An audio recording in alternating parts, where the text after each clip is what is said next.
Welcome back to our channel, Rivals Until Death. And before we move on, just like the video, share the video, and most importantly, subscribe to our channel. So, Master Teacher. Yeah. Welcome back. How was the game week for you? Not what I expected, but I'll take the draw. Well, let's get into it. Start about Derby. Yeah, the big game of the week. Liverpool 3, United 0. Very, very disappointed result for United. What's your thoughts on that game? Usual, what I expected. Everybody expected Liverpool to win, they won. Manchester United is just not their team that what they used to be. Manchester United is like a beating stick for all these teams that has quality players. I have a lot to say about this game. First I started off with the manager. At first I thought like it would take a little time for Liverpool to gel and play the way that they usually play, knowing that they've been under Jurgen Klopp so long. Yeah, so what you're trying to say, you see a style of play with him already, right? Yeah. Yeah, I would say that. And he really like there's not much from where Klopp left off to where he picked up the team. Yeah, because he picked up a good squad. Yeah, so I think that he did a really good job in kind of get his style of play together. They play really fluid. Yeah. And another thing I want to address is the overreaction with Kobe Minor. I see a lot of pundits bashing him, bro. Like he's what? 18. I've seen Graham. I've seen Graham Souness, even though he's not really. I've seen more bashes. I've seen more bashes about the Casemiro. Yes, we're gonna get to that. But let's let me defend Kobe Minor, bro. Like he's a kid, bro. Like these players are way more experienced than him. Plus, he's in a very unstable team. What they're doing now is they're saying that all the hype we're giving him, he doesn't deserve it. He does deserve it. You know, he's just in a really bad team and he had a really bad game. Does that take away that he's a really good player? No, like I don't like the toxicity. I don't like the toxic ways that these new age fans are developing for these players. You see me? Like we should give youths a chance to like grow into the player that we know they can be. Like we give him his props because we see what he can do. And let's be honest, in that game, Kobe Minor is one of the only players. Him and what that guy, the right back, Dalot. Even Dalot was the best player from Manchester United. Kobe Minor wasn't that bad in that game. The worst player in that game was Casemiro. Coming from a Real Madrid fan, Casemiro was the worst player in that game. I think what they do is the contract, how long it is, and the amount of money that he's getting. Like they bought a player in the later stages of the career. They should not have him under such a big wage, you know? Yeah. And Casemiro is at the age now. He's 32, like. This is the thing for me with the situation. Manchester United, though, the players are not helping him. That's why I don't really put that much. That's why I don't put blame on Kobe Minor. I don't put blame on Casemiro. Because when you look at it, look at the players that he has around him. These guys are not worthy to be around him, bro. And that's what I've said from the drum when I said to you about if I'm a player, I'll be an upcoming talented player. I wouldn't choose to go to a Manchester United and I wouldn't choose to go to a Chelsea. I get what you're saying of him not having enough quality around him, but a lot of the United fans might say those are not really a team mistake, those are really your individual personal error. So. Yes, but that's what I said. Take this for example. The pass that he made for the first goal. Yeah. These guys need to come to the ball. These guys are stepping away, hiding. That's why he's trying to find that. Casemiro is not that type of defender to find those type of passes. The type of midfielder to pass those passes like De Bruyne, Odegaard, them. Those are the guys that should make that pass. Casemiro is not that player. Casemiro is a defensive midfielder. He's there to break up plays. And the manager is just awful because like in the first 2 game week, what's that even name again? Ahmad has been playing really well. He dropped Ahmad. Like, bro, why are you scared to drop Rashford? This is where I want to give props to. I give props to Jerry, one of my friends. He said we should watch him. I've watched Ahmad from the start of the season. I watch him preseason. He looks good. He is their best player from preseason up until now. Why you take him off? Why you take him and why you have Marcus Rashford in your starting lineup still? I see they took off Garnacho, but yet still have Marcus Rashford there. The starting lineup should be Garnacho and Ahmad. Come on. Yeah, at least give it a try. If it works, it works. If it don't, but you can't expect to be playing a different type of football where you keep playing the same players that you're losing with. It just doesn't The make worst sense. part of it about the game for me is when Virgil van Dijk tickle Bruno Fernandes. Ticklish him in his neck. My captain, you're not gonna tickle my fucking captain in his neck with a rival game like that. You must be crazy. We have to be fighting. I think they just really never take that game personal. But another player I want to highlight who I thought was definitely underrated in that game, where if it wasn't for that Salah and Diaz performance, it would have definitely won man of the match. Ryan Gravenberch. Yeah. Oh my god. Yeah, he played good. He was unplayable in that midfield. But this is the thing for me, I've seen a lot of people saying yes, they're doing. I can't really judge Liverpool yet because Liverpool played Manchester United. You get what I'm saying? Manchester United is a poor team, a poor club at this poor moment. So that's why I don't really put a much praise on Liverpool. Yes, I will give them praise for the performances, but it's Manchester United, bro. Erling Haaland. Fucking robot. Fucking robot. Is he a robot or an alien? Bro, from I've been watching football, I've never wished bad on any players. There's only two players I've seen I wish bad for. Erling Haaland and Kevin De Bruyne. Erling Haaland. This guy's just a fucking robot, bro. Yeah. Every week, one chance, one goal. It's like as a rival or opposition, you don't even have any hope. You just, whatever hope you have, you just crush it. Like, as soon as you get that chance, don't expect you take a second chance to score. He's going to score. And the worst part of it, this guy, majority of the time, he's always fit and ready to go. This was one time the blue moon you will see. Yeah, he's very, a fucking robot, bro. He's a robot. I've seen a stat that he's up there with the most hat-trick. He's up there with Thierry. And it's for his second season.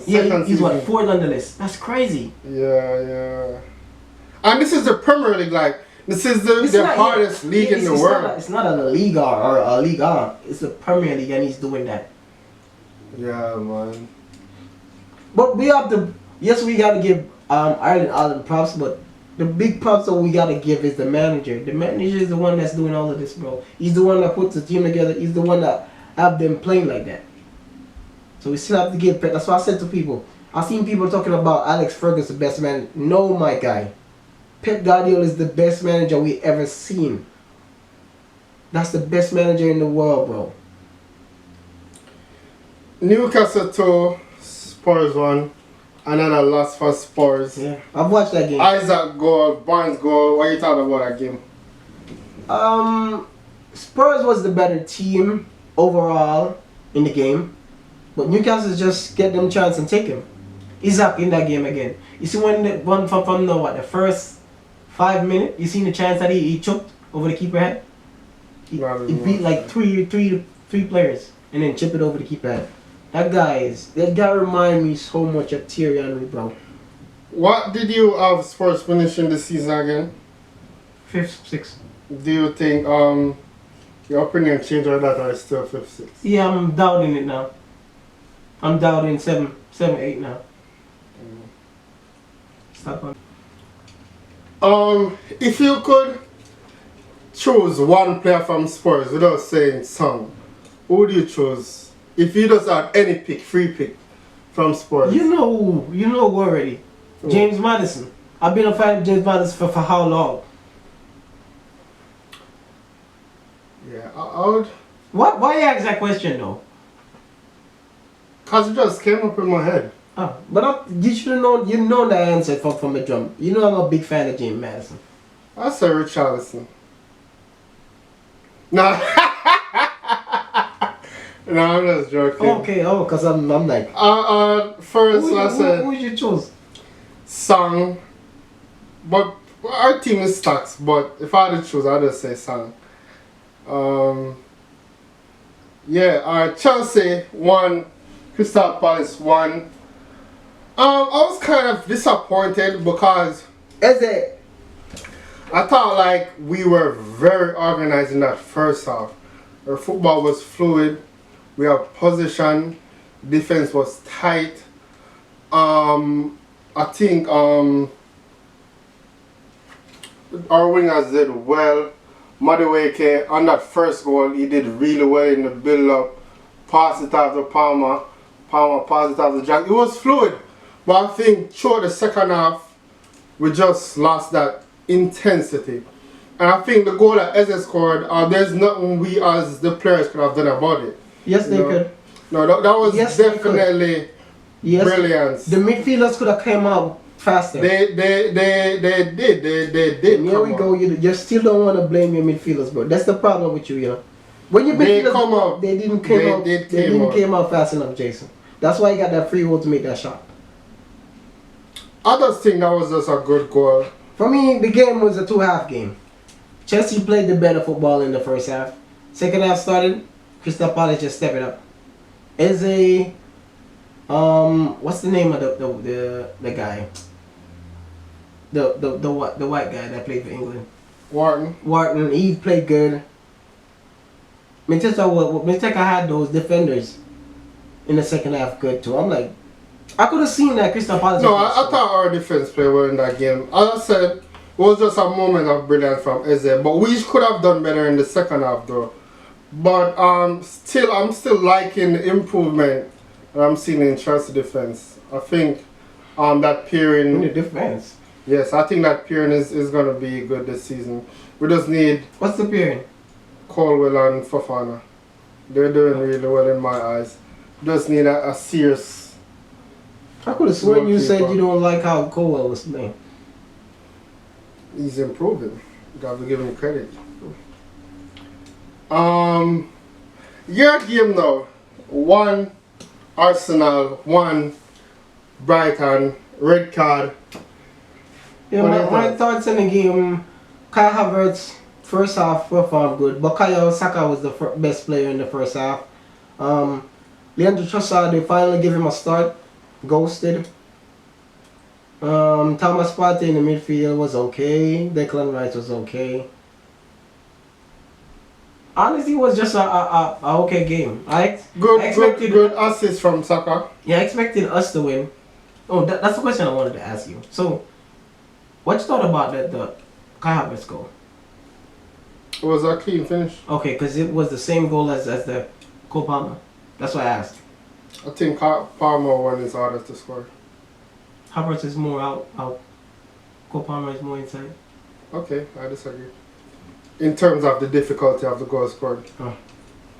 Yeah, that does seem... Because Palmer one, Havertz one, about bounce, and he will have he kick it over, whereas Palmer one, you literally kick it while it landing. It's two similar goals. That's what I see. Yeah, but like I was saying, the game was just an okay game. I would take the draw because we was down 10 men, so we didn't lose. I'd rather a draw than lose. Do you think that was a red card? I don't want to speak about it, honestly. Why? I don't think you're not rage about it. I've been rage about it. I don't want to go back there because it's blatantly obvious what's going on. Every season is the same thing. This is what I don't understand. I could understand fans being bantering, yeah, because it's fans against fans. I understand it, but sometimes you gotta speak out when certain thing is not right, Jason. You know what I'm saying? But that's my issue with you as well. I've seen in other games where you tell me a game that I haven't speak out when something happened. Like I think that Kovacic one was the handball. Which one are you talking about? Chelsea against City in the first game. I think that was a handball. I said it was a handball. No, I said it was a handball. No, you said change of rules. It was a handball. I can find evidence and show you. Yeah, back to what I was saying. Because I've always been saying this. I could understand the banter thing with fans, but sometimes you have to speak out when certain things is wrong. I know I always speak out. You haven't always been that person. First of all, you know that's a lie. You That's know not I a- don't want to speak out. You don't you never That's said not a lie. nothing until I say something. But back to what I was saying. Yeah, it's blatantly obvious to see what's going on. Each year, every year we watch this, and if you're a fan that speaks out and talk about truth, you would say the same thing. Every year is just one team that happens that gets all the bad calls. It happened to a lot of teams. Yeah, but it's one team that get certain calls. Every season, that team get the bad referee decision, and you know what I'm talking about. You know it's true. At the start of the season, how could your guy grab his hand around Kayafa's throat, and that's not a red card? Even in that same game, the guy hit the guy on his butt again. I remember a game vividly. Chelsea versus Tottenham Hotspurs. And the dog literally grabbed Cooker that year. Yeah, I remember that. And we lost the game, and the only thing they could have talked was bantering. And I'm like, bro, y'all don't see the inconsistency and y'all don't see the danger and how this is really affecting the sport in the long run. Yeah, that's why I say but don't skip up the fact. That's why I say yes. I understand the bantering thing, but sometimes you gotta speak up. But for me, anybody who watch football would say the same thing. Once you're honest and give your honest opinion, it's just every year they do this thing with Arsenal. Last year is the same. This year is the same. They do this every year, and it's just one team. I know this. It's just one or two team that doesn't get these type of decision go against them. Have fun. You watch football. Have you ever seen Man City get any decision go against them like that? It's very rare. I wouldn't say no, it never happened, but it's very rare. And I'm not saying that. I'm not saying that they don't put themselves in that predicament to have those decisions that go against them. I'm gonna give you an example. The Arsenal game versus Man City with the midfielder name again, man, Kovacic. When he made the first tackle, yellow card, and he made that same tackle again on Declan Rice, he was supposed to get the same yellow card. He didn't. Man City is one of those teams that gets away with a lot of stuff. A lot. Man City. Last season, Liverpool got away with a lot. That's regular though. That's regular for Liverpool. That's regular for Liverpool and regular for Manchester United. But I'm just proving the point on Man City right now. Man City is that type of team that gets away with a lot of those calls. I have a player that I want to big up, and I have a rant that I want to talk about. Why the hell there's only 3 fucking games in the season and it's international break already? Bro, the whole freaking summer was international football. Yeah. Why are we on an international break? That's another thing I don't 3 games. I've been saying this. 3 games into the season, international break. Bro, we had the Euros, we had the Copa. One more international, we had the Olympics. One more international football you guys want. That's stupid, bro. Like I said, I will say this again. It's gonna feel like I'm repeating myself over and over again. They should just have a pause in the season and play all the international games. If you have a qualification games, you play that, and that's it for the season. Just put a pause in the season and you just play that. Because I know for a fact, as soon as these guys come back, Arsenal are gonna have another injured player again. Chelsea's gonna have another injured player again. One of those big teams gonna have another injured player again. And a player that I want to highlight, who I think is on the bench right now, but by the end of the season is gonna be a starter. Jhon Duran, Aston Villa. Each time that player come on, he has impressed me so far. And if Ollie Watkins can't stay consistent this season, I'm gonna go teeth in position. Love the player. I don't think that's gonna happen. Yeah. Trust me. Let me say this straight, and come back to this video. If Ollie Watkins cannot stay consistent this season, Jhon Duran is going to steal his starting position. He hasn't started a match yet. 2 goals already. I love what I'm seeing from him. Yeah. He's good in the ear. He's clinical. He makes right decisions. He's a top player. The thing is with me with that stat that you're making, certain players are just impact players. He's one of those impact players. I don't think he. I'm not gonna. I think if given the opportunity, he's gonna give you the same results. I'm not gonna say that he's not gonna have a game or two that he's gonna start in, but he's not gonna take that starting spot from Ali Watkins. No, make him stay consistent now. Like the video, subscribe to our channel, share it with our friends and family. Also follow us on TikTok, Rivals Until Death. So Zimmy. I'm gonna leave a description of the TikTok channel at the end of the video. Yes, sir.